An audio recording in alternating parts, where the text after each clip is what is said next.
Bonjour, je m'appelle Jenna Lopez, spécialiste en recherche et mobilisation des connaissances au Learning Network du Centre de recherche et d'éducation sur la violence faite aux femmes et aux enfants de l'Université Western. Au nom du Learning Network et du Centre de connaissances, bienvenue à notre webinaire intitulé Créer une communauté protectrice pour tous les enfants et adolescents. Meilleures pratiques en prévention et intervention contre la violence sexuelle. J'aimerais commencer par une reconnaissance territoriale. Nous reconnaissons que nous apprenons, parlons et organisons cet événement virtuel sur les terres traditionnelles des nations Anishinaabeg, Haudenosaunee, Lenape et Chinooktun. Ces territoires sont liés au traité de London, au traité du comté de London et de Sombra de 1796, ainsi qu'au pacte de la ceinture Wampum faisant référence au concept du bol à une seule cuillère. Aujourd'hui, ces terres demeurent le foyer de nombreuses personnes autochtones à travers l'île de la Tortue. Nous exprimons notre profond respect aux premiers habitants de ces terres et habitantes de ces terres et reconnaissons que cette reconnaissance territoriale implique une responsabilité de compréhension de l'histoire et des impacts persistants du colonialisme. Ces impacts continuent d'affecter de façon disproportionnée les communautés autochtones au quotidien. Nous réfléchissons également à celles et ceux qui sont arrivés sur ces terres involontairement, en particulier les personnes qui ont été amenées ici en raison de la traite transatlantique des esclaves et de l'esclavage. Puisque le Learning Network est axé sur la mobilisation des connaissances pour mettre fin à la violence fondée sur le genre, nous reconnaissons aussi que ces nations sont confrontées à des formes disproportionnées de violence fondée sur le genre, ainsi qu'à la crise des femmes, filles et personnes d'ESL, GBTQIA+, autochtones, disparues et assassinées. Nous avons la responsabilité de nous assurer que notre travail est informé par l'empreinte coloniale et les préjudices qui façonnent les expériences de la violence fondée sur le genre au sein des communautés autochtones. Nous nous engageons à poursuivre nos actions dans un esprit de solidarité avec les survivantes autochtones et les personnes qui les soutiennent. Nous sommes heureux et heureuses d'accueillir Jessica Martin. Jessica est travailleuse sociale agréée au Québec. Elle détient un baccalauréat en psychologie, un certificat en intervention jeunesse et un diplôme d'études supérieures en art-thérapie. Depuis 2020, elle est chargée de projet et formatrice au sein de l'équipe de prévention et de formation de Marie-Vincent, où elle contribue au développement et à la mise en œuvre de programmes tels que Lanterne pour les enfants de 0 à 5 ans et Boussole pour les enfants de 6 à 12 ans. Auparavant, elle a travaillé pendant 11 ans comme agente de relations humaines et formatrice à la direction de la protection de la jeunesse, spécialisée en protection de l'enfance et en intervention dans les cas de maltraitance infantile. Chez Marie-Vincent, elle se consacre à l'accompagnement des parents, éducateurs et éducatrices et professionnels afin de prévenir les risques de violences sexuelles et d'y répondre efficacement, contribuant ainsi à bâtir une communauté protectrice pour tous les enfants et adolescents. Vous pouvez consulter sa biographie complète sur le site du Learning Network. Je cède maintenant la parole à Jessica Martin qui lancera le webinaire. Bonjour tout le monde. Très heureuse d'être ici. Merci Jenna pour la présentation et merci à l'équipe du Knowledge Hub et du Learning Network de m'accueillir aujourd'hui pour cette présentation qui s'intitule Bâtir une communauté protégeante pour tous les enfants et les adolescents et adolescentes. Donc, dans le cadre de cette présentation-là, aujourd'hui, on va aborder les meilleures pratiques de prévention et d'intervention en matière de violence sexuelle envers les jeunes. Alors, comme Jenna l'a mentionné, moi, je travaille à Marie-Vincent. Marie-Vincent, c'est un centre d'appui aux enfants et à la jeunesse qui est reconnu par le ministère de la Justice du Canada. Donc, notre mission, notre souhait, c'est de bâtir une communauté protégeante pour un monde sans violence sexuelle et ce, pour tous les enfants et tous les adolescents et adolescentes. Donc, pour y arriver, on a différents axes d'intervention. Entre autres, on travaille à renforcer les capacités des professionnels, des membres de la communauté à venir prévenir la violence sexuelle à travers nos différents programmes de prévention, mais également avec toute la formation qu'on offre aux différents professionnels qui travaillent auprès des enfants. Ensuite, cette offre-là, elle est soutenue par, nos services de ligne conseil où, il peut avoir des intervenants psychosociaux qui sont disponibles de Marie-Vincent pour venir soutenir les professionnels, qui se questionnent en lien avec de la violence sexuelle possible, par exemple, en lien avec aussi des comportements sexuels qui sont préoccupants ou problématiques. Donc, c'est disponible, cette ligne-là, pour vraiment tous les professionnels qui travaillent auprès des enfants. En plus, nous souhaitons modifier la trajectoire développementale des enfants et adolescents qui sont victimes de violences sexuelles ou également ceux qui présentent des comportements sexuels problématiques en leur offrant des services psychothérapeutiques, des services psychosociaux, puis en soutenant les proches de ces enfants-là également.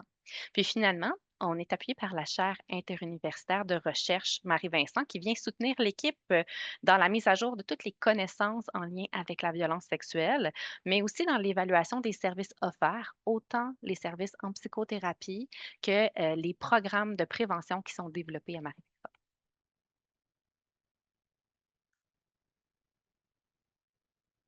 Alors, nos objectifs d'apprentissage aujourd'hui, c'est vraiment une présentation qui se veut une sensibilisation puis une vulgarisation de certains concepts en lien avec la violence sexuelle. Donc, on va aller vraiment s'attarder à mieux comprendre la problématique de la violence sexuelle envers les enfants et envers les adolescents et adolescentes, puis l'importance de la prévention par l'éducation à la sexualité puis la promotion des relations saines et égalitaires. On va s'attarder aussi aux conséquences de la violence sexuelle à l'enfance. On va prendre, quelques minutes également pour, regarder le modèle d'intervention spécialisée en violence sexuelle qui a été développé par Marie-Vincent, qui est mis en place chez nous. Et finalement, on va vraiment se concentrer à la fin de la présentation sur la victimisation secondaire, puis sur l'impact que ça peut avoir dans la vie d'un enfant victime et de ses proches et comment on peut prévenir cette victimisation secondaire. Donc, on a quand même un plan ambitieux aujourd'hui. J'espère qu'on va avoir le temps de faire le tour de tous ces objectifs. Alors voilà, le déroulement de notre présentation. On s'attarde en premier lieu à la problématique de la violence sexuelle. On aborde les meilleures pratiques en prévention et ensuite les fondements de notre programme d'intervention spécialisé et comment on peut, comme professionnel, travailler à venir redonner du pouvoir à l'enfant.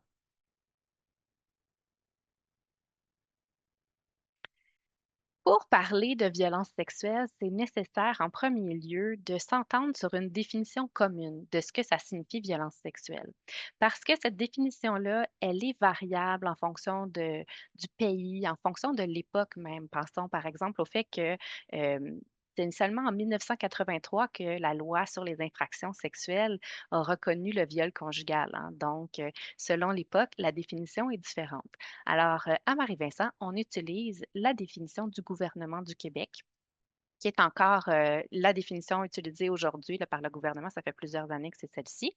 Et donc, c'est un geste à caractère sexuel avec ou sans contact physique commis par un individu sans le consentement de la personne visée ou, dans certains cas, notamment dans celui des enfants, par une manipulation affective ou par du chantage. Et il y a quelques éléments clés dans ce premier paragraphe-là. Le premier élément, c'est avec ou sans contact physique. Parce que quand on pense violence sexuelle, agression sexuelle, souvent on pense à des violences avec contact. Alors qu'il y a de nombreuses formes de violence sexuelle, comme par exemple la cyberviolence sexuelle, qui implique absolument aucun contact physique.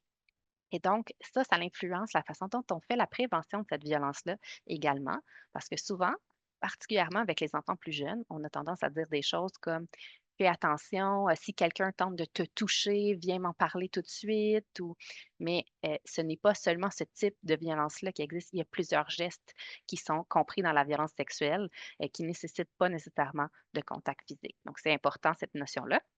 Deuxième notion sur laquelle j'attire votre attention, c'est par le fait de la manipulation affective ou par du chantage. Il faut garder en tête que déjà, légalement, l'âge de consentement au Canada, il est à 16 ans.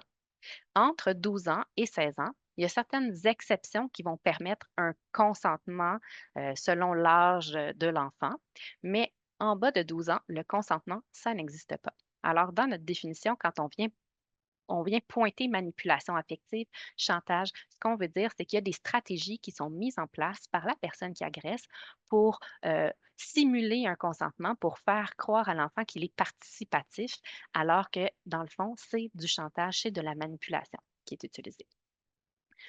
Ensuite, la deuxième portion de définition nous dit que c'est un acte qui vise à assujettir une autre personne à ses propres désirs par un abus de pouvoir, par l'utilisation de la force ou de la contrainte, ou sous la menace implicite ou explicite. Quand on fait référence à une menace implicite, on peut penser par exemple à tout ce qui est plus du chantage émotif. Ça va aller mal si tu m'écoutes pas, si tu en parles, on pourra plus jamais se voir, je vais avoir de la peine. Mais quand on parle de la menace explicite, là, on est plus dans la menace qui est directe, la menace qui est franche, comme par exemple, de menacer de blesser l'enfant s'il n'accepte pas de participer ou encore, menacer avec une arme. Donc, différents types de menaces et on comprendra que souvent dans la situation des enfants, on est beaucoup plus dans la menace implicite. C'est un geste aussi qui porte atteinte aux droits fondamentaux, notamment à l'intégrité physique et psychologique et à la sécurité de la personne. Donc, cette définition-là, on l'adopte parce qu'elle est vraiment, c'est un terme parapluie. E Elle s'applique à différents contextes, à différentes situations, peu importe, l'âge, le genre, la culture, la religion, l'orientation sexuelle de la personne victime, de la personne qui agresse. Peu importe le lien qui existe entre ces personnes-là, peu importe le type de geste à caractère sexuel qui a été posé, cette définition-là s'applique à toutes ces situations. Parlons maintenant de l'ampleur de la problématique de la violence sexuelle. On peut croire à tort que la violence sexuelle, elle survient seulement dans certains milieux. Mais dans les faits, la violence sexuelle peut toucher tous les enfants, dans toutes les familles, dans tous les milieux. Euh, Cependant, il est vrai de dire qu'il y a certains facteurs environnementaux, certains facteurs systémiques, structuraux qui vont venir favoriser des conditions propices à l'apparition et au maintien de la violence sexuelle. Pensons par exemple à des communautés qui sont marginalisées, où il y a un manque d'accès, par exemple, aux services de garde, à des services de jeunesse de qualité, où il y a un manque de ressources et où il va y avoir de l'isolement social, par exemple.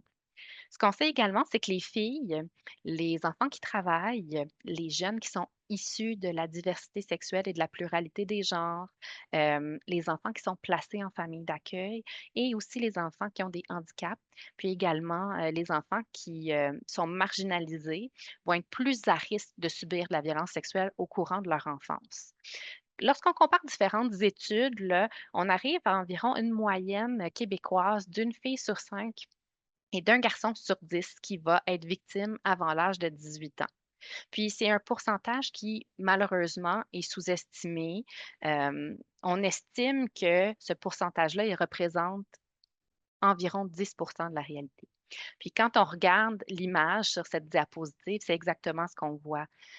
On voit toutes les situations de violence sexuelle qui ont été déclarées aux autorités, qui ont été prises en compte, mais toutes celles qui n'ont pas été dévoilées, toutes celles qu'on a voulu cacher, par exemple, ou toutes celles qui ont été vécues par des enfants qui n'ont pas les mots pour pouvoir dévoiler, pour pouvoir être entendus, on ne les voit pas. Ils sont sous l'eau. Donc, si on s'attarde à l'âge des victimes présentement qui sont représentées dans les infractions au Québec, en 2019, les enfants d'âge mineur représentaient 62 de toutes les victimes d'infractions sexuelles enregistrées par les services de police. Donc, on parle de 5 636 infractions déclarées. Et quand on regarde la prévalence au niveau du genre, mais 77 des enfants victimes étaient de genre féminin. On entend très, très peu parler de violences sexuelles envers les enfants, envers les adolescents et adolescentes. C'est encore un sujet qui est très tabou, puis c'est un sujet qui est très minimisé également. Souvent, on va minimiser la sévérité de ces gestes-là. Pourtant, chez Marie-Vincent, nous, on compile, on regarde les profils des enfants qui se présentent chez nous et entre 2006 et 2021, on a récolté des données auprès de 463 enfants de 6 à 12 ans. Et ce qu'on voyait comme sévérité au niveau des gestes, c'est qu'il y avait pénétration ou tentative de pénétration chez 63,8 de nos enfants. des touchés sous les vêtements chez 29,4 de nos enfants et sur les vêtements, ça représentait 6,8. Donc, on voit que la sévérité des gestes et la nature de ceux-ci c'est c'est assez important, c'est très sévère. Hem, il y a certaines infractions aussi qui ont connu une évolution, hein, au courant des dernières années. Au Canada, il y a certaines infractions sexuelles rapportées par la police qui ont connu une augmentation marquée. C'est le cas, notamment de tout ce qui est pornographie juvénile, tout ce qui est leurre d'enfants, au moyen d'un ordinateur, puis publication aussi non consensuelle d'images intimes. Donc les données là sur, les tendances de ces crimes-là déclarés à la police révèlent vraiment une hausse importante. Si on regarde les affaires de pornographie juvénile, donc on réfère à l'accès, la possession, la production puis la distribution de pornographie juvénile, on a, entre 2016 et 2020, connu une hausse de 75 des déclarations, ce qui est très, très important. Au niveau du leurre d'enfant au moyen d'un ordinateur, entre 2016 et 2020, on a connu une hausse de 57. Puis, pour ce qui est du partage d'images intimes de façon non consensuelle, on a aussi une hausse importante qui a été constatée. Puis vous savez que c'est quand même très récent que dans le code criminel canadien, il s'agit d'une infraction sexuelle, hein, le partage d'images non consensuelles. Avant, ça ne l'était pas, donc c'est sûr que nos statistiques sont assez récentes, au niveau du Canada, là, pour ça. Si on s'attarde maintenant au dévoilement de la violence sexuelle, on estime, selon les études, qu'environ une agression sexuelle sur 20 seulement serait dévoilée. Donc, on parle de 5 à 6 des violences sexuelles qui seraient déclarées à la police à chaque année. Ce qui fait en sorte que, encore une fois, nos données policières, on le sait que c'est un nombre vraiment très peu représentatif de la réalité. Puis, si on revient sur les statistiques de prévalence que je vous ai apportées par rapport à une fille sur 5, un garçon sur 10, on voit une différence au niveau du genre. Mais ce qu'on a tendance à penser, c'est que statistiquement, ça doit se ressembler plus, le portrait, mais le dévoilement est particulièrement difficile pour les garçons. Hem, la violence sexuelle chez les garçons, elle est sous-signalée parce que les symptômes sont parfois moins clairs. Ils vont être extériorisés parfois sous forme de comportement plutôt que sous forme de dévoilement. Les garçons étant socialisés encore beaucoup aujourd'hui pour, ne pas laisser paraître leurs émotions, hein, et donc dévoiler est souvent aussi associé à être vulnérable, se montrer, faible, être une victime, encore aujourd'hui dans la société perçue comme étant quelque chose qui était en lien avec la faiblesse. Donc pour, les garçons, c'est particulièrement difficile de dévoiler. Il y a aussi beaucoup de préjugés en lien avec l'homosexualité, qui sont encore véhiculés, qui vont freiner le dévoilement et la crainte d'être perçus également comme des potentiels futurs agresseurs, ce qui va aussi freiner le dévoilement. Donc, si on prend exemple sur une étude québécoise récente sur le dévoilement de la violence sexuelle subie à l'enfance, qui venait faire une lumière sur le fait qu'il y avait peu de dévoilement chez les hommes comparativement aux femmes, les participants à cette étude-là, on avait une proportion de 16 des participantes qui n'avaient jamais dévoilé la violence sexuelle subie avant de participer à cette étude-là. Et quand on regardait chez les hommes, on passait à un pourcentage de 30. Donc, on voit vraiment une bonne différence au niveau des dévoilements. Hem, la violence sexuelle, souvent chez les enfants ne vient pas seule. Souvent, la jeune ou le jeune va subir plus d'une forme de mauvais traitement au cours de son enfance, et parfois, mais ces mauvais traitements-là vont arriver même en même temps. Ce qu'on peut voir, selon, une étude québécoise qui, date, quand même de 2006, mais, dont les faits sont quand même assez troublants. On avait 19 des personnes participant à cette étude-là qui rapportaient avoir été victimes de violences sexuelles durant l'enfance, mais également de violences physiques et 14 de violences psychologiques.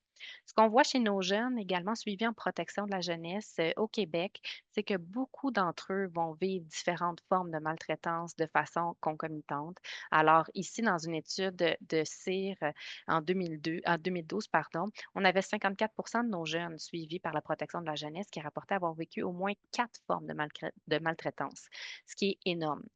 Ce qu'on sait dans ce contexte-là de polyvictimisation, c'est que parfois la violence sexuelle va être vécue par l'enfant comme étant la moins pire des formes de violence. Parce que c'est une forme de violence sexuelle la violence sexuelle, pardon, va venir avec une attention positive peut-être pour l'enfant. Prenons un exemple, un enfant qui subit de la négligence, qui est laissé à lui-même la plupart du temps, qu'il y a des parents qui consomment, qui sont très peu présents, qui doit se faire à manger seul, qui euh, manque de l'école parce qu'il n'y a pas personne pour faire son suivi scolaire. Donc, très isolé, négligé et parfois témoin, par exemple, de violences conjugales entre ses parents. Et là, ben, il y a un oncle qui voit une fois par mois. Une fois par mois, cet oncle-là vient chez lui, l'amène manger à son restaurant préféré, lui paye une séance au cinéma avec un popcorn. Mais à travers tous les événements positifs qu'il va vivre avec cet oncle-là, il doit subir également de la violence sexuelle de la part de cet oncle-là. Alors pour cet enfant-là, dans ce genre de situation-là, ça va être la moins pire des violences subies parce qu'il y a quand même des bénéfices, puis une affection positive qui ressort de tout ça. Ce qui va vraiment entraver très souvent le dévoilement des situations de violence sexuelle. Quand on travaille en protection de l'enfance, souvent, on va voir que on va mettre le doigt sur plusieurs autres formes de maltraitance et de violence avant d'arriver à détecter la violence sexuelle puis d'avoir des dévoilements à ce niveau-là. Malheureusement, ce qu'on sait aussi, c'est que quand on regarde les études qui soulignent l'impact des expériences adverses durant l'enfance, l'impact va être encore plus grand lorsque les formes de violence vécues par l'enfant se multiplient. Et on va voir des conséquences à court terme, à moyen terme et à long terme, autant pour l'enfant que pour son entourage. Et même sur le plan sociétal, il peut avoir des répercussions parce qu'on pourrait avoir, par exemple, la transmission intergénérationnelle de trauma. Maintenant, on va s'attarder aux conséquences qui est possible d'observer chez les enfants victimes de violences sexuelles. Et pour commencer, je crois qu'il est important d'expliquer que il n'y a pas de profil type d'enfants victimes de violences sexuelles. Tous les enfants présenteront des conséquences différentes.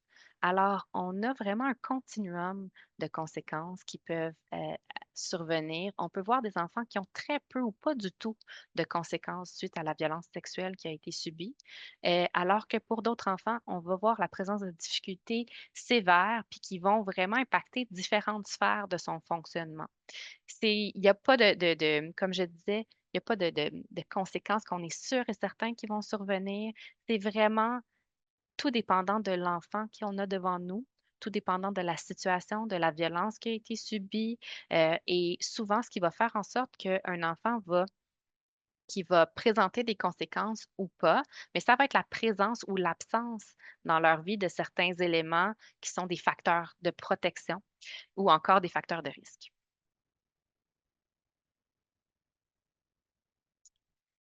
On ne peut pas parler de conséquences, subies par les enfants sans parler de résilience. Alors, à quoi on fait référence ici? C'est que l'absence de symptômes chez certains enfants pourrait s'expliquer par de la résilience. Alors, la résilience, qu'est-ce que c'est? C'est la faculté à rebondir, à vaincre certaines situations traumatiques. C'est la capacité pour un individu à faire face à une situation difficile qui est génératrice de stress ou à un contexte d'adversité importante, hein. On connaît le concept de résilience introduit par Boris Cyrulnik comme étant l'art de naviguer à travers les torrents. Puis je trouve que c'est très représentatif quand il est question de violence sexuelle envers les enfants et les ados.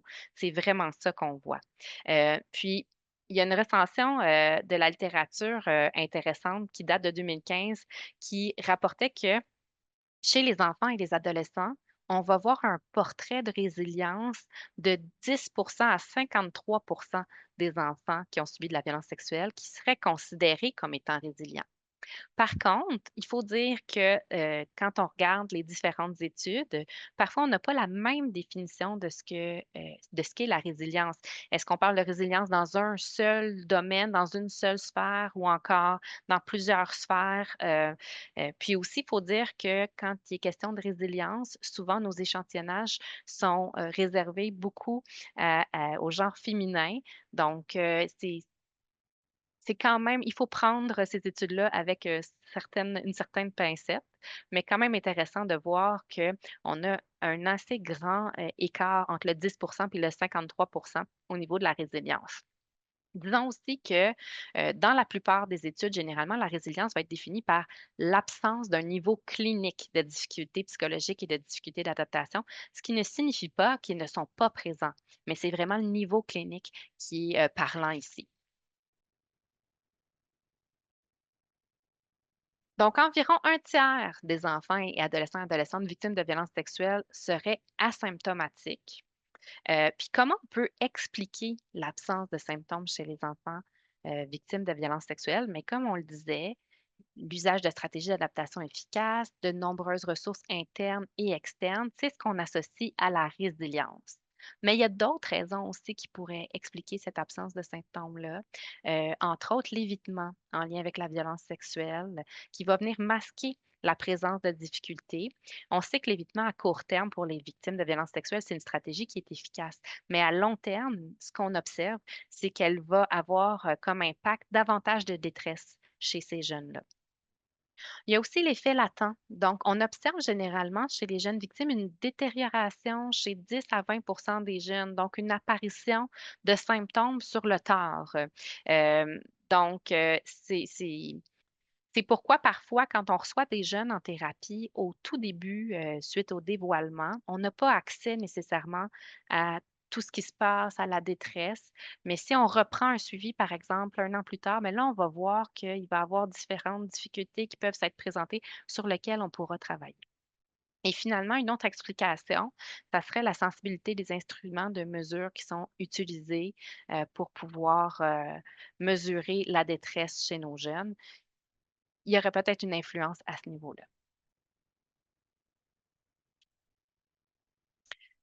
Quand, on considère, les conséquences, de la violence sexuelle chez les jeunes, on doit vraiment avoir une approche holistique pour prendre en compte la personne vraiment dans son ensemble, puis mesurer les impacts sur différentes sphères. Et donc, selon la littérature, là, on voit qu'il y a différentes conséquences possibles qui peuvent survenir. Je vais vous donner quelques exemples peut-être pour vous illustrer ces différentes sphères-là, mais on ne va pas rentrer dans les gros détails parce que les profils peuvent être très complexes. Mais c'est quand même intéressant de voir à quel point plusieurs sphères peuvent être affectées dans la vie d'un enfant victime, puis dans la vie de ses proches également. Donc, si on regarde, par exemple, sur le plan spirituel, tout ce qui est autour qui tourne autour du sens qui est donné à l'événement vécu par l'enfant de violence sexuelle, tout ce qui vient affecter ses croyances. Certains enfants vont nous dire des choses comme, par exemple, «Mais si ce genre de choses-là m'arrive, c'est parce que moi, je suis une mauvaise personne». Hem, ou encore, un enfant qui grandit dans une communauté qui accorde une très grande importance à la virginité. Mais peut-être qu'elle va se percevoir comme étant sale, par la suite, comme étant gâchée, ayant une moindre valeur à cause de l'événement de violence sexuelle. Si on regarde, par exemple, sur le plan comportemental, on va voir aussi des enfants qui vont présenter des difficultés de comportement, comme par exemple, des comportements sexuels problématiques qui peuvent, survenir suite à une violence sexuelle. Il peut y avoir de la présence d'automutilation, présence aussi de consommation de drogue, d'alcool, qui vont être aussi des formes d'évitement de la situation, bien sûr. Grossesse sexualité à risque, grossesse à l'adolescence, pardon, qui pourrait être présente. Au niveau des difficultés qui peuvent se présenter sur le plan social, relationnel, difficultés dans les relations, donc les habiletés sociales qui sont impactées. Souvent, on va voir des enfants qui se sentent très isolés parce qu'ils ont l'impression qu'ils sont les seuls à avoir vécu ce type d'événement-là et donc qu'il y a pas personne autour qui les comprenne. Hem, on peut voir aussi au niveau des relations amoureuses à l'adolescence des impacts, donc soit la difficulté, à faire confiance ou encore, des chances, d'une nouvelle victimisation, par exemple la violence conjugale, par exemple, qui pourrait être présente. Au niveau des symptômes, cognitifs, au niveau des symptômes émotionnels. On va voir aussi présence chez beaucoup d'enfants de pensées, de cognitions erronées en lien avec la sexualité, des stratégies d'adaptation aussi qui seront pas nécessairement adaptées. Donc, de l'évitement, de la difficulté au niveau de la régulation des émotions, la présence aussi d'anxiété, de dépression, puis de symptômes qui pourraient lier à être un état de stress post-traumatique, comme par exemple la dissociation ou de l'hypervigilance, des flashbacks de la reviviscence de ce qui s'est passé. Donc, on voit qu'il y a plein de sphères différentes qui peuvent être affectées. Est-ce que c'est exhaustif? Je vous dirais non, parce que chaque enfant a son propre profil, puis chaque enfant a sa propre histoire. Donc, l'important, c'est vraiment prendre le temps de de regarder l'enfant qui est devant nous dans sa globalité, puis d'aller voir, évaluer qu'est-ce qui est affecté, en lien avec la violence sexuelle qui a été vécue.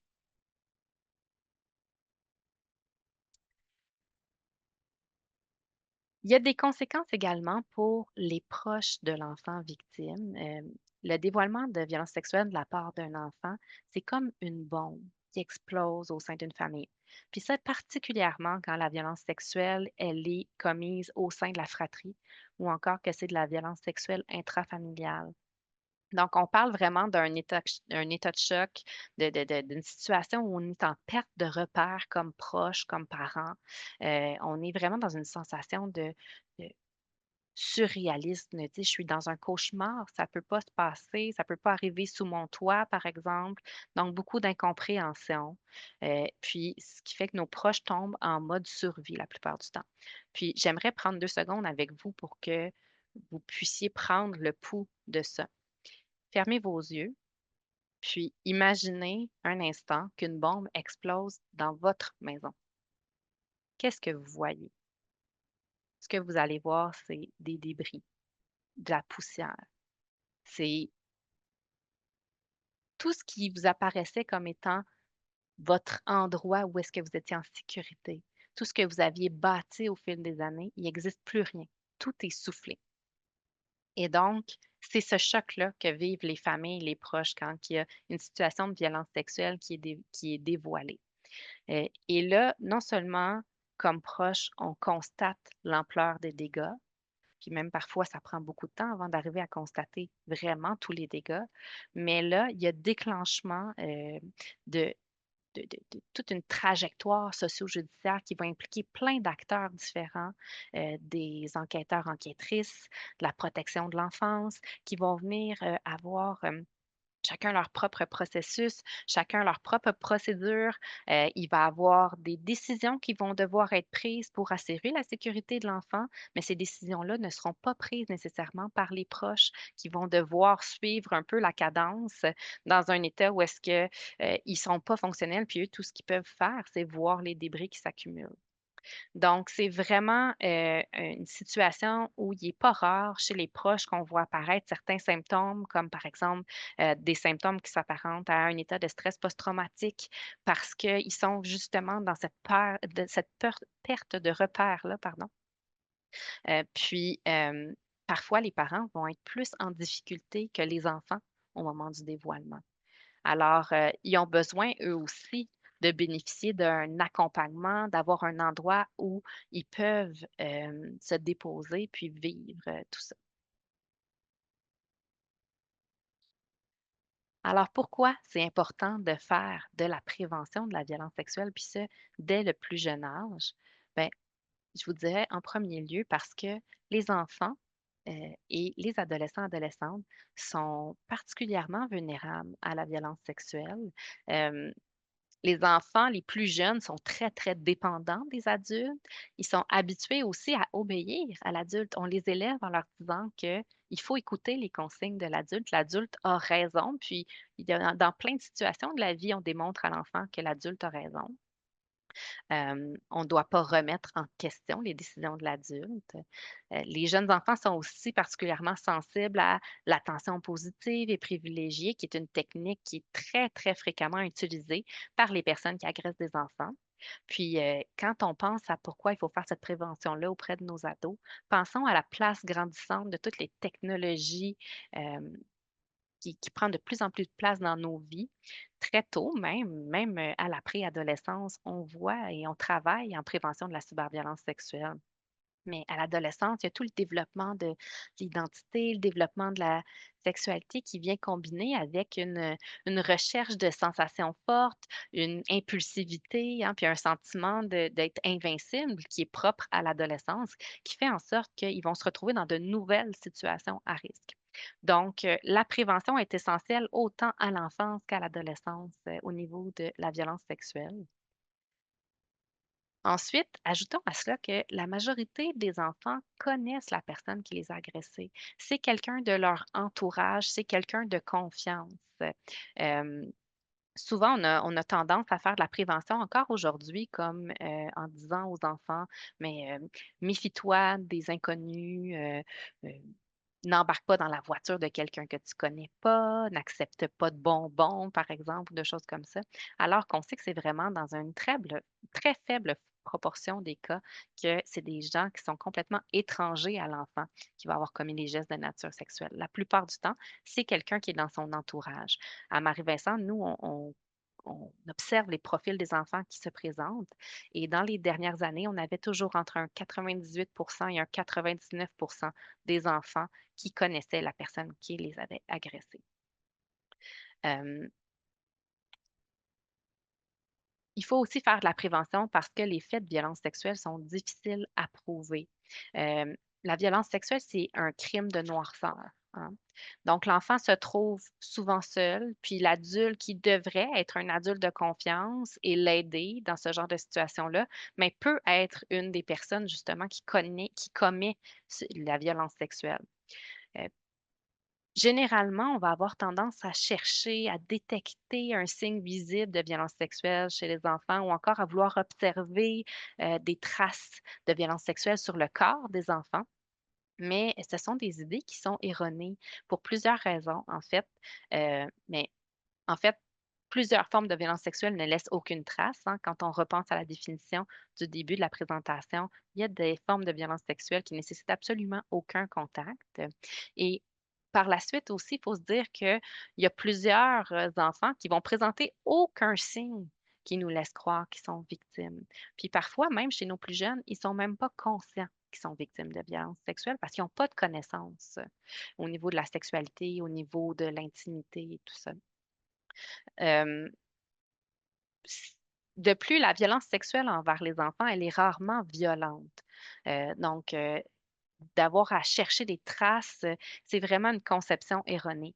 Puis finalement, les preuves physiques en lien avec la violence sexuelle collectée dans une trousse médico-légale vont être très rares dans les situations qui concernent les enfants, parce que les enfants devraient parler très, très rapidement, là. On parle de dévoiler dans un 0,5 jours suivant la violence sexuelle pour que ça soit possible d'aller collecter des preuves, mais ce qui est très rarement le cas, chez nos plus jeunes. Alors donc, on n'a souvent pas de preuves, matérielles, on n'a souvent pas de témoins non plus, pas d'aveu de la part de la personne qui agresse, ce qui veut dire que le plus souvent, mais ça va reposer entièrement sur la parole de l'enfant ou de l'adolescent, adolescente pour pouvoir, déposer des preuves et aller au tribunal. Et donc, le problème avec ça, souvent, c'est que la parole des enfants et des adolescents et adolescentes est malheureusement très souvent remis en doute lorsqu'il est question de violence sexuelle. Hem, Quand un enfant nous dénonce une violence sexuelle, on a tendance à remettre en question parce qu'on refuse de croire que c'est possible que cet enfant-là ait subi ça. On ne voudrait pas que ça lui soit arrivé. Ou encore, on doute, on aimerait avoir des preuves vraiment avant d'intervenir parce qu'on a peur des conséquences si jamais, par exemple, on fait des déclarations qui pourraient s'avérer fausses. Ou encore, on remet en doute ce que l'enfant ou l'adolescent, adolescente nous dit à cause de ce qu'on connaît de cet enfant-là et à cause de certains biais qu'on peut avoir en lien avec cet enfant. Donc aujourd'hui, c'est à ma présentation, là, moi, ce que je vous invite à faire quand un enfant vient vers vous pour vous parler d'une situation de violence sexuelle, c'est de toujours vous poser la question: «Et si c'était vrai?» plutôt que de vous poser la question et si c'était faux.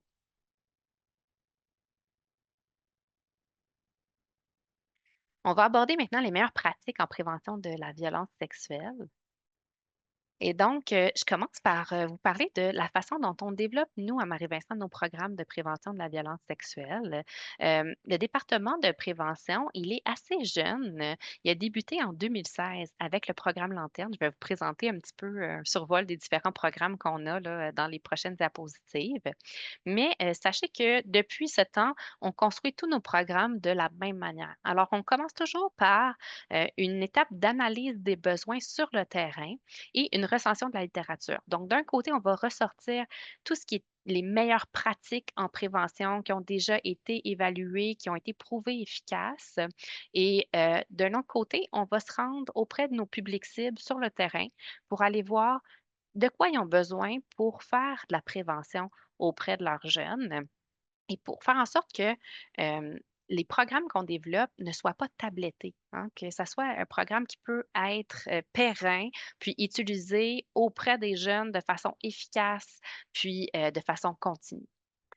Une fois que cette analyse-là est faite, il y a développement d'un plan d'action qui va nous aider à prendre différentes cibles et décider, qu'est-ce qu'on va développer exactement comme offre de formation, comme trousse d'outils justement chaque programme de prévention qui est développé va offrir soit une formation, soit différents outils, parfois les 2, pour être sûr de pouvoir, répondre aux meilleurs des besoins du terrain. Et ensuite, on passe par une implantation pilote. C'est-à-dire que certains organismes avec lesquels on collabore acceptent de venir tester nos formations, tester nos outils et nous faire des commentaires par la suite sur comment on peut améliorer pour ensuite y aller avec une implantation plus large au grand public. Et cette implantation-là, bien, elle va être accompagnée d'une évaluation par la chaire de recherche interuniversitaire Marie-Vincent, qui va nous permettre de savoir est-ce qu'on atteint nos cibles au niveau de l'amélioration des capacités des professionnels à intervenir en situation de dévoilement, par exemple, en situation de comportement sexuel qui les inquiète. Est-ce qu'on améliore les connaissances et est-ce qu'on améliore aussi les attitudes puis les comportements en lien avec l'éducation à la sexualité, en lien avec la promotion des relations saines et égalitaires également.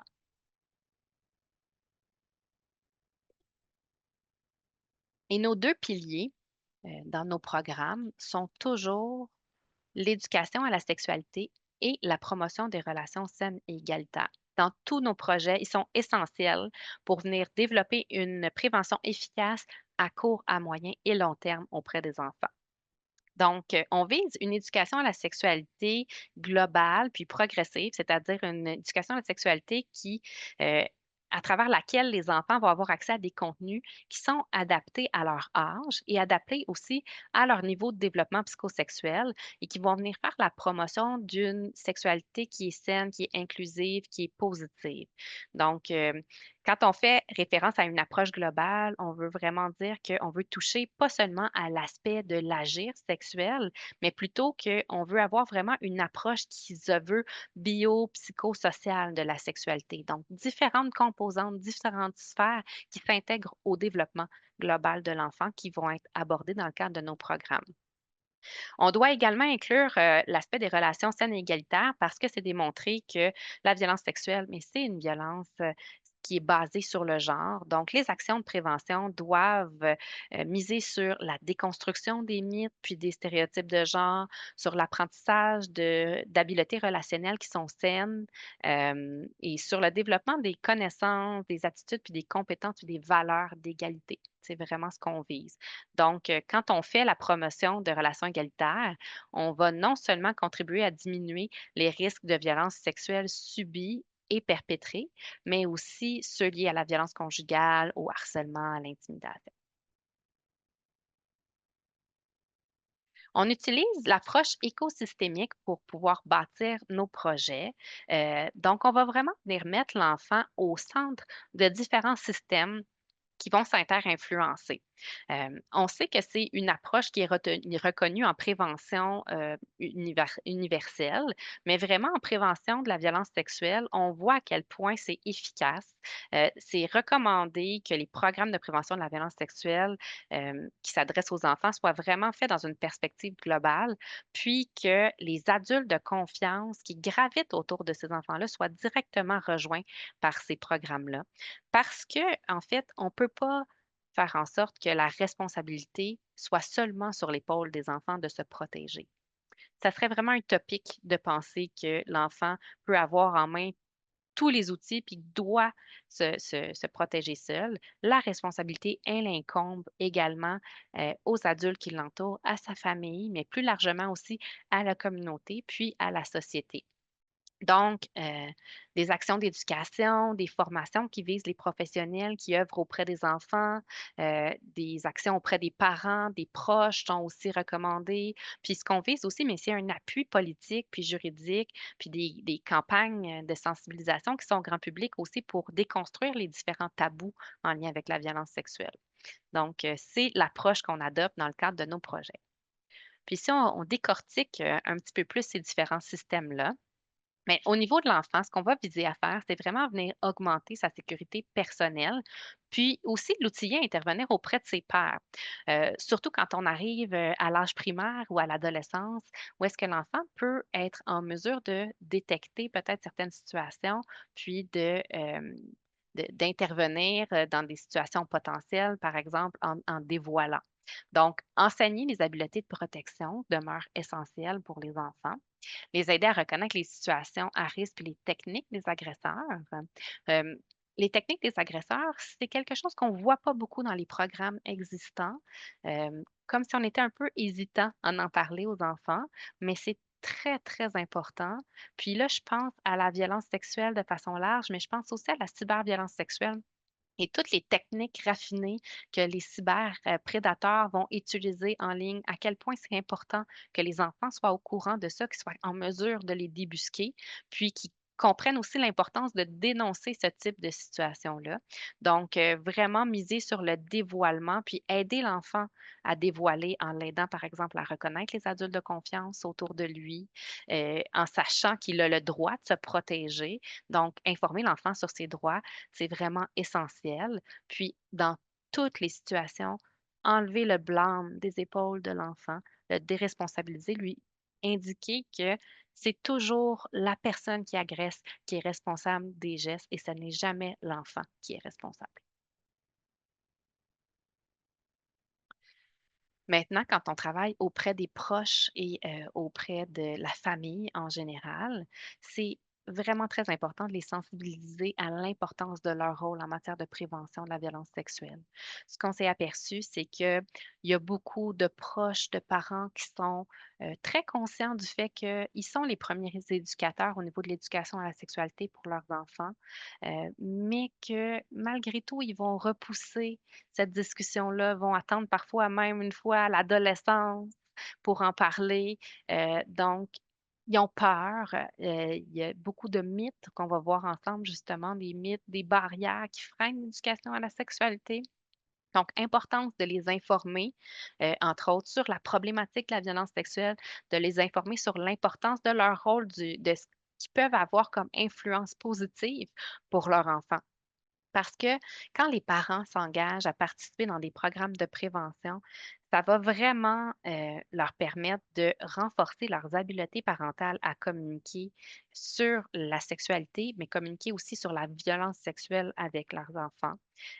Ça leur permet d'acquérir des connaissances, de déconstruire certaines conceptions erronées, aussi d'aller aborder certaines craintes en lien avec la violence sexuelle. Ça va ouvrir le dialogue sur la sexualité entre les parents et les enfants, ce qui, pour les enfants, va avoir un impact très positif parce qu'ils vont se sentir accueillis, vont se sentir compris. Puis aussi, mais ça va influencer leur comportement sexuel parce qu'ils vont avoir l'occasion de mettre en pratique davantage, par exemple, les habiletés de protection qui vont avoir été apprises dans le cadre des programmes de prévention. Et donc, plus en mesure d'assurer leur propre sécurité, mais aussi vont être plus à l'aise de poser leurs questions et donc les comportements sexuels, une fois rendus à l'adolescence qu'on pourra observer, mais seront plus éclairés parce qu'ils auront trouvé des bonnes réponses à leurs questions. Donc, on voit que autant pour les enfants que pour les parents, il y a des bénéfices quand les parents, quand les proches s'engagent dans un programme de prévention de la violence sexuelle.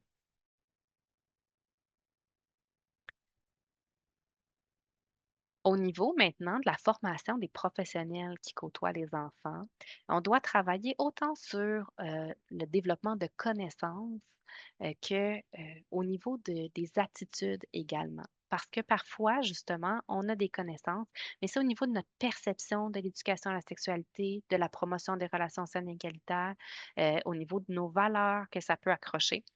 Donc, s'engager dans une réflexion également à ce niveau-là, c'est important. On doit venir sensibiliser les professionnels à l'importance de leur rôle parce que on sait que les professionnels de l'enfance vont présenter vraiment une grande proportion des personnes signalantes en ce qui a trait aux situations de maltraitance envers les enfants. Mais malgré tout, quand on rencontre les professionnels, ils vont nous dire qu'eux-mêmes sont très peu sensibilisés à tout l'enjeu des violences sexuelles à l'enfance et à l'adolescence, puis qu'il manque beaucoup de balises pour savoir quand est-ce qu'une situation inquiétante doit être signalée, par exemple. Euh, Qu'est-ce qui se passe suite à un signalement? Donc, connaissent peu tous les mécanismes de protection de l'enfance et ont besoin d'être guidés là-dedans.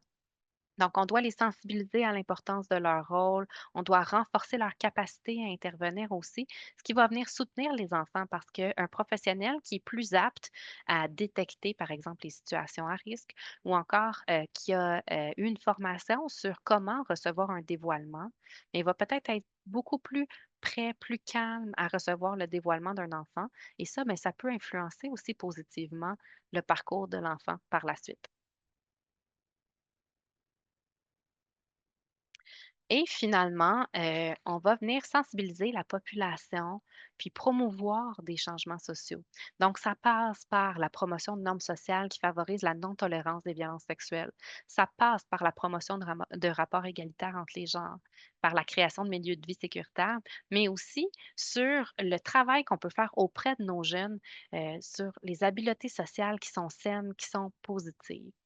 Marie-Vincent, on a la chance d'avoir une porte-parole qui est très engagée, qui va faire beaucoup de représentations sur les différents plateaux de tournage pour parler de la problématique, pour sensibiliser le public à l'importance de, de, de déployer des services pour nos jeunes victimes, de déployer des services de prévention et aussi de faire partie de notre communauté protégeante.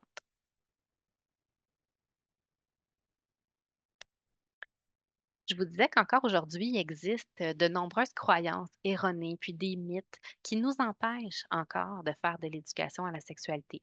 Puis l'un de ces mythes les plus répandus, là, c'est ça va briser leur innocence, ça va leur donner des idées. Si on commence trop tôt, hein, les jeunes enfants vont se mettre à avoir une tonne de comportements sexuels, par exemple. Et ça l'inquiète beaucoup d'adultes en lien avec l'éducation à la sexualité. On s'est heurté beaucoup à ça quand on a créé notre programme de prévention lanterne qui s'adresse aux 0-5 ans, entre autres. Et donc, nous, ce qu'on répond généralement à ça, c'est que ce qu'on veut briser, c'est pas leur innocence, c'est plutôt leur ignorance. Ce qu'on veut, c'est leur donner des outils pour détecter des situations potentielles de violence sexuelle, puis être en mesure de se protéger dans ce type de situation-là, être en mesure aussi d'être plus entendus par les adultes de leur entourage quand ils vont dévoiler, que leurs paroles soient mieux prises en considération. Et donc, ce qu'on voit, c'est que des enfants qui vont avoir accès à une éducation à la sexualité tôt, une éducation à la sexualité qui est saine, qui est positive, qui est globale, qui concerne toutes les sphères de leur développement, puis qui est adaptée à leur développement psychosexuel, bien, entre autres, il va y avoir au contraire une diminution des comportements sexuels observables parce que ça l'apaise leur curiosité, parce qu'ils voient que c'est pas un sujet qui est tabou parce que j'ai le droit de poser des questions sur la sexualité au même titre, par exemple, que je vais poser des questions sur d'autres parties du corps ou sur, la vie en général. Puis même chez, les adolescents, il y a certaines études qui nous démontrent que les enfants qui ont reçu une éducation à la sexualité complète étant jeunes vont retarder l'âge de leur première relation sexuelle parce qu'ils ont en main tous les outils pour prendre leurs décisions au moment venu. Une autre des craintes, qui est présente souvent, mais ça va être la méconnaissance du développement psychosexuel, puis, l'association de la sexualité adulte à celle de l'enfant. C'est que très souvent, on va percevoir l'enfant comme grandissant dans un monde adulte et quand l'enfant adopte des comportements sexuels, on le regarde avec nos yeux d'adulte et on l'analyse en fonction de nos motivations à nous pour, les agirs sexuels, comme par exemple, la fantasmatique, l'érotisation, le désir d'entrer en relation amoureuse avec quelqu'un, la séduction. Alors que pour un enfant, c'est pas ça du tout les motivations pour des comportements sexuels. On est dans la curiosité, on est dans l'exploration, on est dans, la recherche d'un plaisir qui est purement sensoriel. Donc, il faut vraiment sortir de cette vision-là qu'on a de l'enfant avec nos yeux d'adulte, puis connaître le développement psychosexuel, qu'est-ce qui pourrait être attendu chez l'enfant. Le bagage personnel de chacun, chacune peut influencer aussi la perception qu'on a de l'éducation à la sexualité, hein, ne serait-ce que est-ce qu'on a eu accès à une éducation à la sexualité formelle ou ça a été fait plutôt de façon informelle? Est-ce qu'on a vécu une sexualité qui a peut-être été traumatique, qui peut influencer la façon dont on va percevoir certains comportements des enfants peut-être?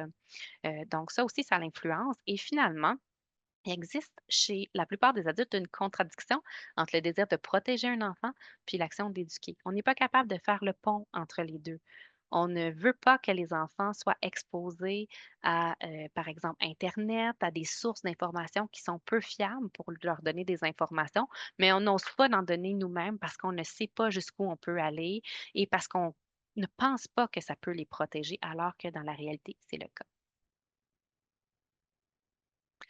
Puis, il existe de nombreux avantages de faire l'éducation à la sexualité pour nos jeunes, donc une meilleure connaissance de leurs droits, entre autres, le développement de relations saines, que ça soit de relations sociales, mais plus tard aussi de relations sexuelles. Donc, on va observer, par exemple, chez les jeunes qui ont eu accès à une éducation à la sexualité globale, saine et positive, plus de recherche de consentement, par exemple, plus de connaissance de qu'est-ce qui constitue une relation saine avec, quelqu'un d'autre. Au niveau de la sexualité, on va voir chez nos adolescents, la diminution de comportements sexuels à risque, une utilisation accrue de la contraception. Donc c'est toutes des situations très, très positives, des bons avantages, ça, pour nos jeunes. Puis, à tout ça, mais on peut ajouter le sentiment d'auto-efficacité renforcé lors de situations à risque, donc d'être en mesure d'identifier ce qu'on doit faire lorsqu'on se trouve dans une situation à risque. Ça l'aide beaucoup à la perception qu'on peut avoir de cet événement-là si ça nous est arrivé. Alors, je vous disais qu'on a différents programmes de prévention qui sont développés à Marie-Vincent. Donc, on va faire un survol assez rapide parce que je vois le temps filer là, actuellement. Un survol de nos programmes de prévention. Donc, pour les 0-12 ans, actuellement, on a trois programmes. Le programme Lanterne qui s'adresse aux enfants de 0 à 5 ans et aux adultes qui gravitent autour d'elles et d'eux. Ce programme-là est implanté aujourd'hui dans les services de garde en milieu familial, dans les organismes communautaires à vocation familiale, puis aussi, offert dans certains, CPE et certaines garderies et donc, vous avez certains outils là qui sont disponibles de ce programme-là. Vous pouvez les trouver d'ailleurs sur notre site, Marie-Vincent si vous avez envie. Ils sont téléchargeables entièrement gratuitement. On a le programme Boussole qui s'adresse aux enfants de 6 à 12 ans et aux adultes intervenants qui travaillent dans les organismes communautaires, mais également dans le loisir et dans le monde des camps. Donc, camps de jour et camps de vacances qui vont venir faire de la prévention de la violence sexuelle, toujours basée sur nos deux piliers, éducation à la sexualité et promotion des relations saines et égalitaires. Et on a le projet Voix qui s'adresse aux enfants de 4 à 12 ans qui présentent un besoin de soutien particulier. Et donc, vous devez savoir que ces 3 programmes-là, on travaille en renforcement des capacités des professionnels. Donc, on s'adresse, nous, aux professionnels en formation qui, eux, par la suite, vont savoir comment utiliser nos trousses d'outils pour pouvoir l'implanter dans leur milieu auprès des enfants. Ensuite, quand il est question de nos ados maintenant, on a des programmes de prévention de la cyberviolence sexuelle qui sont développés. Donc, l'approche de prévention par les pairs contre la cyberviolence sexuelle et notre jeu web Zone sensible qui est disponible sur le site de Marie-Vincent. Le jeu web, il aborde différents sujets liés à la sexualité comme les premières expériences sexuelles, par exemple, le consentement, puis l'exploitation sexuelle. Puis, l'approche de prévention par les pairs, c'est une formation où on forme des adolescents de la deuxième à la cinquième secondaire qui vont venir sensibiliser leurs pairs en lien avec la prévention de la cyberviolence sexuelle. Ensuite, on a un projet de prévention de l'exploitation sexuelle pardon, et de la traite auprès des jeunes à risque. Donc, c'est le projet Pile ou Face qui vient avec différents outils, dont les jeux questionnaires mythes et ou réalité. Et on a aussi une trousse d'intervention en situation d'exploitation sexuelle. L'année dernière, là, on a distribué 300 trousses dans les différents milieux pour l'intervention en situation d'exploitation sexuelle. Et finalement, un nouveau projet qui va voir le jour bientôt, qui est un projet de prévention de la violence sexuelle et de la cyberviolence sexuelle auprès de nos jeunes sportifs. Donc, un projet vraiment intéressant qui s'appelle le projet Mi-temps.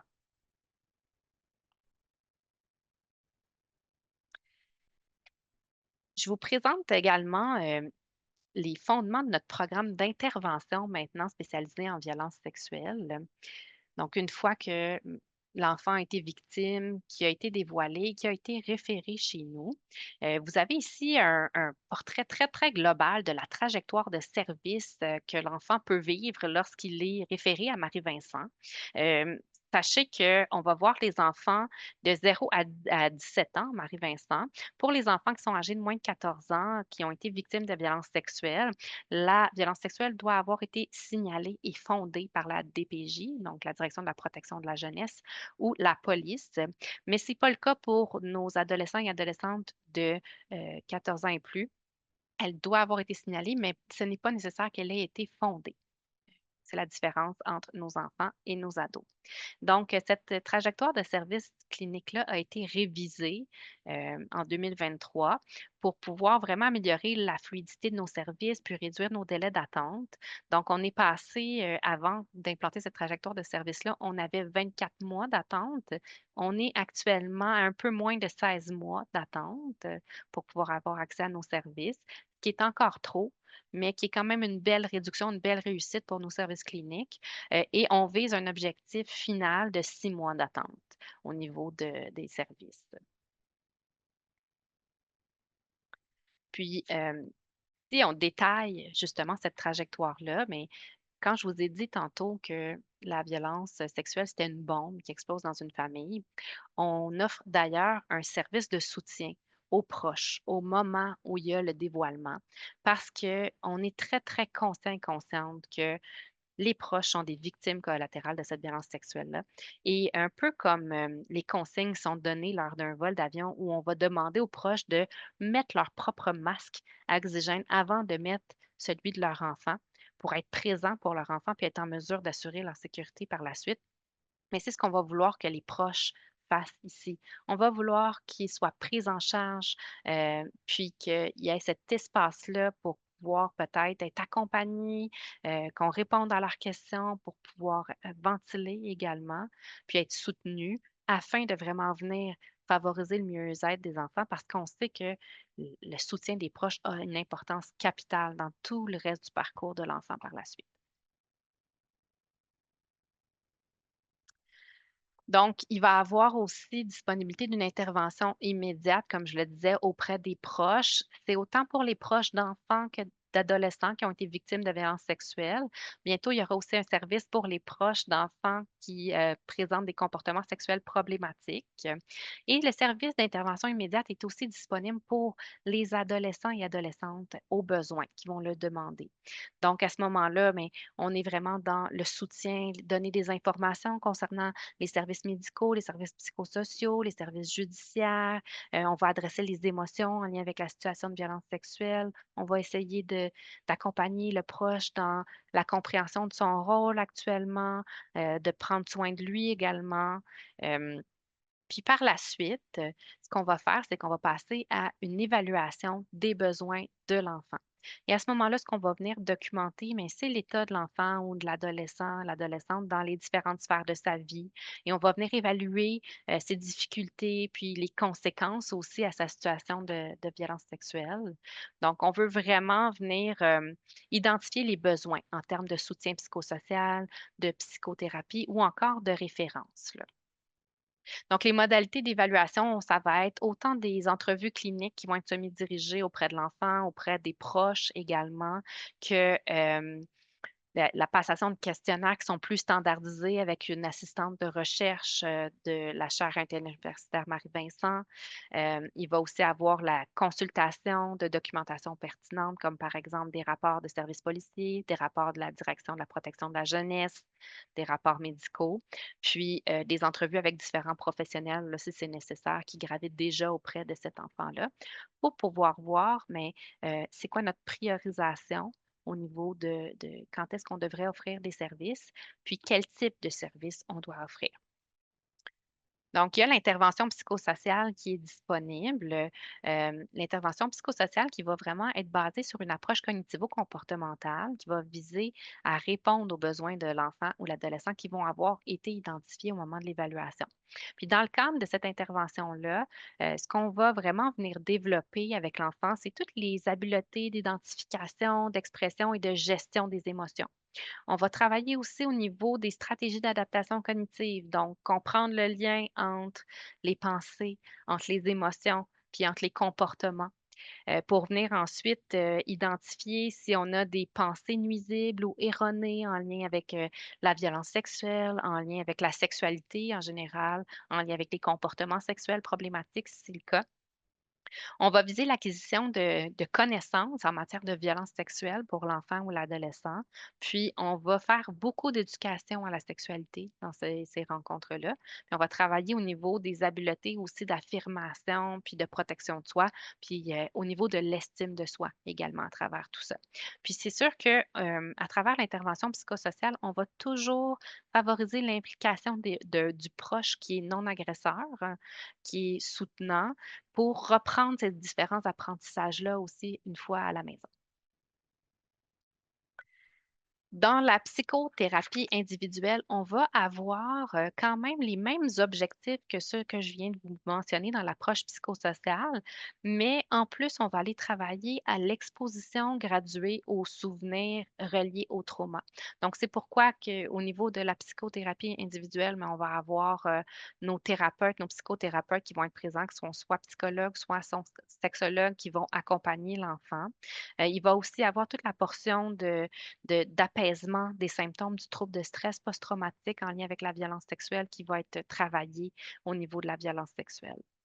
Quand il est question de la psychothérapie pour les enfants qui ont des comportements sexuels problématiques, mais ça va vraiment viser à venir identifier la présence de comportements sexuels, les besoins auxquels répondent ces comportements sexuels problématiques-là, puis identifier les facteurs déclencheurs puis les facteurs de maintien. On a également une offre de psychothérapie de groupe qui est disponible à Marie-Vincent selon les besoins de la clientèle qui se présente. Alors, à ce moment-là, on a un duo de cliniciennes et d'intervenants psychosociales qui vont offrir ce parcours-là. Tout dépend toujours de qui sont les clients qui viennent à Marie-Vincent et quels sont les besoins identifiés pour chacun de ces clients-là à ce moment-là, pour savoir s'il y a un groupe ou pas qui débute. Lors de la fin du suivi à Marie-Vincent, une fois qu'un enfant a été vu chez nous, il y a toujours la possibilité de revenir chercher des services par la suite. C'est très important pour nous que la porte demeure ouverte pour cet enfant-là. Puis la fin de son parcours est très, très important parce que c'est une étape charnière pour cet enfant-là, pour cet adolescent-là. Alors, il y a toujours remise d'un élément significatif. Vous voyez peut-être dans notre logo de Marie-Vincent qu'il y a un petit ourson. Cet ourson-là s'appelle Marvin. Et quand l'enfant termine sa thérapie à Marie-Vincent, il repart avec un ourson Marvin à la maison. Il va même pouvoir lui choisir des vêtements qui ont été tricotés par, des bénévoles, pour pouvoir l'habiller. Donc chez nos plus jeunes, c'est très populaire. Dans les fins de thérapie de groupe, on peut avoir des événements comme, une envolée de ballons collectifs pour souligner, le parcours des enfants. Toujours très important pour nos thérapeutes de venir souligner tout le chemin qui a été parcouru par l'enfant puis par ses proches là, à travers la thérapie. Alors, on a différentes citations d'enfants ici, que je trouvais très, très, parlantes, ce sont des enfants qui ont participé à l'évaluation des services, thérapeutiques offerts à Marie-Vincent. Donc, ces citations-là sont tirées de nos rapports, de bilan de satisfaction, des dernières années. Alors, parce que je suis rendue beaucoup plus heureuse qu'avant et grâce à cette thérapie, j'ai pu penser à moi et enlever l'émotion de culpabilité. Puis je reste beaucoup moins isolée, je suis plus avec ma famille. Donc, on a un enfant qui se sent beaucoup moins responsable ici. J'ai appris que c'était pas de ma faute, qu'il y avait plein de moyens pour me sentir mieux et qu'il allait toujours avoir quelqu'un pour m'aider. Avec des stratégies pour justement aller mieux et aussi me donner des conseils pour reconnaître mes émotions et les comprendre et comprendre ce qui va pas. Ça, c'est une adolescente qui nous avait nommé ça. Donc, on travaille, je vous disais, au niveau justement de la reconnaissance, la gestion des émotions, ce qui est très présent. Puis une autre adolescente qui nous dit: «La thérapie m'a aidé à prendre du recul sur les situations, essayer de les voir d'une autre façon et aussi réfléchir avant de parler». Donc au niveau du travail des cognitions, de comment on perçoit certaines situations en lien avec la situation de violence sexuelle, par exemple. Puis, pour conclure la présentation d'aujourd'hui, le dernier chapitre va vraiment, on va vraiment aborder la reprise du pouvoir de l'enfant. En fait, comment on peut faire en sorte que pour l'enfant, la situation de violence sexuelle ne soit pas une définition de qui elle ou il est, mais plutôt perçue comme une épreuve sur son parcours, mais c'est en travaillant à la reprise de pouvoir de l'enfant. Donc, on sait que quand il y a un dévoilement de violence sexuelle, il y a déclenchement d'une toute une trajectoire socio-judiciaire. Puis c'est une trajectoire, vous voyez qu'on l'illustre ici, qui peut paraître très simple quand on la regarde comme ça, mais en réalité, elle est extrêmement complexe.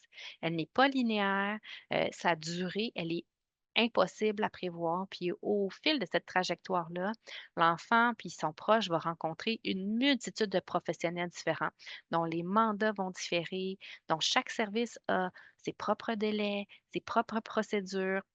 Puis vous voyez, sur cette illustration-là, les petites bulles dans les coins avec les 3 petits points, mais c'est tous des moments où l'enfant peut être amené à raconter à nouveau son histoire, à se répéter. Et qui dit se répéter dit possibilité de victimisation secondaire. Donc, quand on parle de victimisation secondaire, ce n'est pas le fait de revivre un nouveau crime en lien avec la violence sexuelle, hein. On ne parle pas de revictimisation ici, on ne parle pas de victimisation multiple. On parle vraiment du fait que quand les enfants ont été victimes, il est possible qu'ils fassent face à plusieurs réactions négatives de la part de leur entourage, de la part aussi des professionnels du système socio-judiciaire. Donc, ces réactions-là, elles peuvent être perçues, elles peuvent être reçues, elles sont de façon globale non adaptées à leurs besoins, puis elles vont venir contribuer à exacerber la souffrance, la détresse et le trauma des enfants qui sont victimes. Et ce qu'on sait, c'est que justement, plus un enfant doit répéter son histoire, plus il y a de risques qu'il soit face à ce type de réaction-là et donc qu'il vive de la victimisation secondaire. C'est pourquoi c'est vraiment nécessaire pour nous aussi dans notre perception de comment on peut faire de la prévention auprès des enfants, de prévenir cette victimisation secondaire-là. Et pour ça, mais on a développé certains outils, certaines formations également pour venir Favoriser une meilleure compréhension de la trajectoire, autant pour les proches, pour l'enfant que pour les professionnels, de venir renforcer également la capacité des proches à soutenir leur enfant à travers toute cette trajectoire-là, puis de favoriser tout le travail de concertation chez les différents acteurs du milieu. Mais de façon globale, il existe des moyens très simples de pouvoir favoriser la reprise de pouvoir chez l'enfant. Entre autres, de s'assurer que l'enfant comprend son rôle et comprend notre rôle comme professionnel. Donc, avec l'enfant, de lui dire à quoi il sert, pourquoi il est là, de lui donner accès à des informations stratégiques. Par exemple, ne serait-ce que d'expliquer à l'enfant que quand on se rencontre en entrevue non suggestive avec l'enquêteur, son rôle à lui, ben, c'est d'aider l'enquêteur, l'enquêtrice à comprendre ce qui s'est passé. Donc, pour l'enfant, d'être au fait des attentes envers elle, envers lui, d'avoir accès à des informations aussi, qu'on ne lui cache pas des informations stratégiques. Par exemple, quand on arrive à la cour, puis quand on déposerait, par exemple, des preuves comme son journal intime en cours sans l'avoir avisé à l'avance. Donc, de le préparer adéquatement, de lui donner accès à des services de soutien également comme le programme Témoins enfants qui a été développé dans les CAVAC du Québec, qui est présent, qui va venir équiper les enfants à témoigner à la cour de façon efficace et à se sentir compétents pour répondre aux questions à la cour. Mettre en place aussi différentes mesures de soutien à la cour pour les enfants en s'axant pas sur nos stratégies de professionnels, mais plutôt sur les besoins des enfants. Donc, offrir par exemple, un chien de soutien émotionnel, permettre à l'enfant de témoigner dans une salle autre que celle dans laquelle se trouve son agresseur. C'est différentes façons qui vont venir prévenir la victimisation secondaire. Puis faire attention aussi toujours à la culture du système dans lequel on travaille. Souvent, comme professionnel, on oublie un peu ça. On travaille avec des lois, des procédures, on a un langage très, très spécifique. On utilise parfois même des abréviations pour parler entre nous. Hem, puis pour nous, professionnels, on voit beaucoup d'enfants, beaucoup d'adolescents, beaucoup d'adolescentes circuler. Mais pour chaque enfant, pour chaque adolescent, pour chaque famille, vous êtes peut-être le seul professionnel, enquêteur, le seul professionnel de protection de l'enfance qu'il ou elle va rencontrer. Alors, cette expérience-là, elle est significative et elle peut avoir un impact sur le reste du parcours de l'enfant. Alors, il faut penser à ça également. Donc, à Marie-Vincent, considérer l'enfant, c'est vraiment une priorité pour nous. L'enfant sait que dans toutes les circonstances, on le croit, on est là pour le soutenir. On lui propose des choix, des options. On respecte ces choix-là également. C'est vraiment une priorité pour nous. Puis, à travers toute la trajectoire socio-judiciaire, il y a plein d'occasions de pouvoir le faire. J'ai en tête un exemple récent où un juge, par exemple, a pris le temps d'expliquer à un enfant suite au fait qu'il avait reconnu son agresseur non coupable. Heu, il a expliqué à l'enfant qu'il croyait l'enfant, il croyait son témoignage, mais qu'en droit, il existe la notion du doute raisonnable, puis qu'à cause des lois, il n'a pas pu acquitter il n'a pas pu, accuser, reconnaître coupable l'accusé, mais il croit quand même l'enfant et ça, pour l'enfant, ça fait toute une différence et à quel point ça peut venir aussi faire une différence d'aller chercher la rétroaction de l'enfant, lui donner la chance de nous parler de comment il a apprécié son expérience avec nous, comment il pense qu'on pourrait améliorer ce qu'on offre comme service également. C'est un autre moyen de lui redonner du pouvoir. Et finalement, en lien avec toute cette expérience de de venir minimiser les chances de victimisation secondaire chez l'enfant, moi, j'ai envie que vous vous souveniez aujourd'hui que pour un enfant, la justice distributrice de de l'issue du procès, de si la personne est reconnue coupable ou elle est acquittée, ça a vraiment une moindre importance par rapport à ce qui est perçu comme étant la justice procédurale. Et ça, c'est le fait pour l'enfant d'avoir été cru, d'avoir senti qu'on l'entendait, qu'il ait la place pour parler, pour, donner son opinion, puis qui a été accompagné dans toutes les étapes des processus. Pour ça, c'est vraiment ça qui, pour lui, va lui permettre de vivre une expérience réparatrice à travers tous ces processus-là. Alors voilà, merci de m'avoir, laissé déborder un peu de la présentation. J'espère qu'on va avoir assez de temps pour les questions, si questions il y a, mais pour moi, ça conclut la présentation aujourd'hui.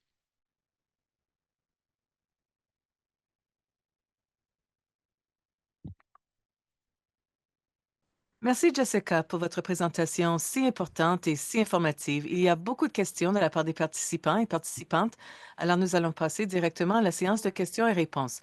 Mon collègue Sabri va se joindre à moi pour vous faire part des questions également. Alors, nous avons reçu une question d'une participante indiquant que d'autres expertes lui disent le d'autres expertes lui indiquent qu'il y a des problèmes de divulgation auprès de la police. La personne n'est pas crue et l'agresseur ne reçoit pas de conséquences. Et le signalement actif nuit davantage sur le plan émotionnel et psychologique à la victime qu'autrement. Alors, c'est quelque chose de troublant et on se demande s'il y a des façons de surmonter cet obstacle. Mmh. C'est une question complexe.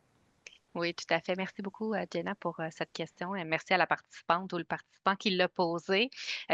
C'est vrai que parfois, on peut voir que quand la parole de l'enfant est pas crue, il peut avoir des impacts, pour l'enfant. C'est d'ailleurs pourquoi nous, on travaille beaucoup à sensibiliser les professionnels, justement, à l'importance d'entendre et de croire les enfants quand ils nous font des dévoilements parce qu'on sait à quel point, les taux de fausses allégations sont très, très faibles dans les situations de violence sexuelle auprès des enfants et donc l'importance de croire, l'importance de bien accueillir puis d'aller, hem, réagir de façon, diligente quand il y a une situation de violence sexuelle qui est déclarée. Donc nous, on travaille beaucoup au niveau des autorités pour parler de ça. Hem, Par contre, moi, je comprends l'impuissance que les professionnels peuvent vivre quand ils vont signaler une situation et que c'est pas retenu. Hem On s'inquiète pour l'enfant, on s'inquiète pour la famille, on voudrait qu'il y ait du support, qui se déploie. Mais moi, ce que je dis toujours aux professionnels, c'est de se souvenir que même si cette fois-ci, ça n'a pas eu le résultat escompté pour la famille, c'est un petit morceau du casse-tête de l'histoire de cet enfant-là qu'on est venu apporter. Puis peut-être que quelqu'un d'autre va apporter un nouveau morceau de casse-tête, puis une autre personne va apporter un nouveau morceau. Puis à un moment donné, on va être en mesure de bien venir reconstituer le casse-tête, puis de comprendre qu'est-ce qui se passe pour cet enfant-là, puis comment on peut le protéger. Alors, de garder en tête qu'il n'y a pas de mauvais signalement, tous les signalements sont valides et tous les signalements visent à protéger un enfant, puis de continuer à jouer notre rôle auprès de cet enfant-là, puis de la famille du mieux qu'on peut, puis de s'assurer d'un filet de sécurité. Si c'est pas nous qui peut continuer ce rôle-là, de voir comment on peut assurer un filet de sécurité auprès de la famille. Merci pour ta réponse, Jessica. On a reçu plusieurs questions et beaucoup d'engagement là de la part des personnes participantes. On a une autre question d'un participant qui est curieux par rapport au comportement des préadolescents qui dessinent des organes génitaux, par exemple. Est-ce que ce comportement, c'est pas le résultat d'un abus sexuel dont ils ont pu faire l'expérience? Certaines familles, elles peuvent être surprises ou inquiètes, puis elles se demandent aussi s'il s'agit d'un abus sexuel. Et en fait, les participants auraient aimé savoir qu'est-ce que tu en penses. C'est une très bonne question. En fait, de dessiner des organes génitaux, dessiner des corps en général, c'est pas quelque chose qui va ressortir du développement psychosexuel comme étant quelque chose d'inquiétant. Ça fait partie de la découverte, de la curiosité en lien avec les corps en général. C'est sûr que tout dépend aussi de l'âge de l'enfant et tout ça. Mais moi, ce qui me préoccupe plus, quand il est question de dessin, ça va être vraiment quand il y a des actes sexuels qui sont dessinés. Donc, quand on va voir des personnages qui sont en action, par exemple. Quand il va avoir une fréquence au niveau du nombre de fois où on voit que ça commence à envahir l'enfant, que ça le préoccupe grandement. Ça ne veut pas dire nécessairement qu'il y a eu violence sexuelle. Il ne faut pas, associer directement ça, mais ça peut vouloir dire que, oups, on devrait peut-être aller, prendre le temps de questionner cet enfant-là de manière non suggestive pour qu'il nous parle de son dessin, par exemple, pour aller voir est-ce qu'il y a des indices présents qu'on pourrait s'inquiéter d'une situation de violence sexuelle chez cet enfant-là. Mais de façon générale, dessiner des personnes nues, ça peut être lié avec la curiosité, ça peut être que le fait que l'enfant justement, se questionne, veut comprendre, donc c'est pas quelque chose qui m'inquiète. Alors, merci beaucoup pour ta question. J'en ai juste une deuxième avant de laisser Jenna. D'après ton expérience et les études auprès des enfants victimes d'abus sexuels, les statistiques montrent que la majorité des cas impliquent quelqu'un que les enfants connaissent ou un membre de leur famille. Est-ce que tu pourrais nous dire ce que tu penses de ça? Oui, mais en fait, effectivement, la plupart du temps, c'est quelqu'un dans l'entourage immédiat de l'enfant. Puis, c'est assez simple de l'expliquer, en fait, c'est une question d'accès à l'enfant. Quand c'est un proche, les accès sont faciles, généralement, les gens autour font confiance aussi, donc facile de pouvoir prendre l'enfant à part, de passer du temps avec cet enfant-là. Les stratégies vont se mettre en place, de façon, moins évidente là, pour pouvoir, c'est plus caché, c'est facile de cacher, c'est ce que je veux dire, tu sais. Alors que quand c'est quelqu'un de qui est pas directement lié à l'enfant, qui est plus extrafamilial, par exemple, ça va demander un petit peu plus de travail peut-être là, pour avoir accès à l'enfant. Merci.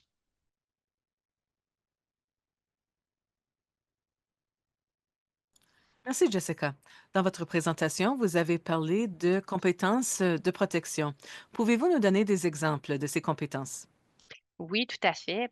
Je peux vous parler, par exemple, chez les tout petits, ce qu'on va aller travailler, c'est l'affirmation de soi. Donc, d'être capable de dire non, de dire quand la personne va franchir notre bulle, franchir nos limites. Alors, chez le tout petit, par exemple, de l'encourager à dire non, pour des contacts physiques s'il a pas envie de les avoir, même avec les personnes qu'il aime ou qu'elle aime. Ça, c'est vraiment important. C'est une notion qu'il faut travailler parce que les petits sont pas à l'aise toujours de dire, aux personnes qu'ils aiment non, hein.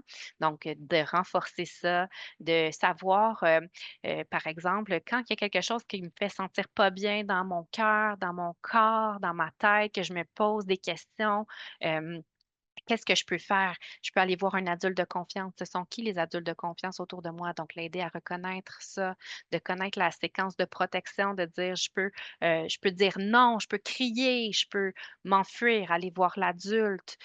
Ensuite, quand on arrive vers le 6-12 ans, on va travailler au niveau des bons et des mauvais secrets, par exemple, des bons et des mauvais touchés, de connaître les situations à risque. On va apprendre le consentement aussi de façon plus formelle. Donc, il y a vraiment beaucoup de différentes habiletés de protection là, qui peuvent être travaillées.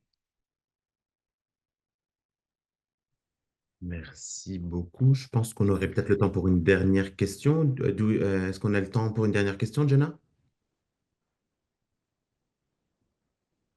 Sure. Oui, dernière question. Alors, on va aller avec une question par rapport à la réaction émotionnelle des parents et de la famille.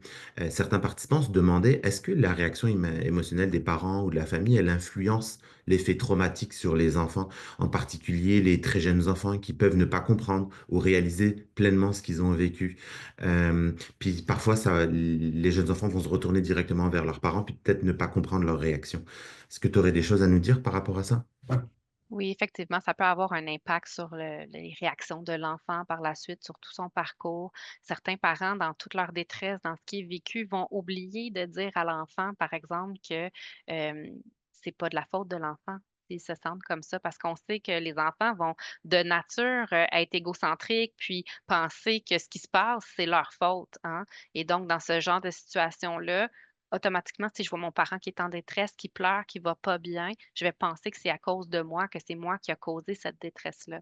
C'est pour ça qu'on travaille très fort à équiper les proches, entre autres, à venir dire, tu sais: «Oui, je pleure, oui, ça me fait de la peine, mais je pleure pas à cause de toi, je pleure à cause de ce que tu as vécu parce que j'aurais pas voulu qu'il t'arrive ce genre de choses-là, mais c'est pas toi qui m'as fait de la peine», tu sais.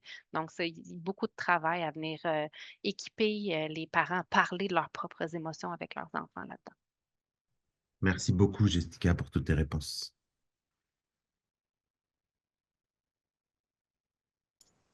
Oui, alors merci Jessica pour votre présentation aujourd'hui et d'avoir pris le temps de nous parler aujourd'hui.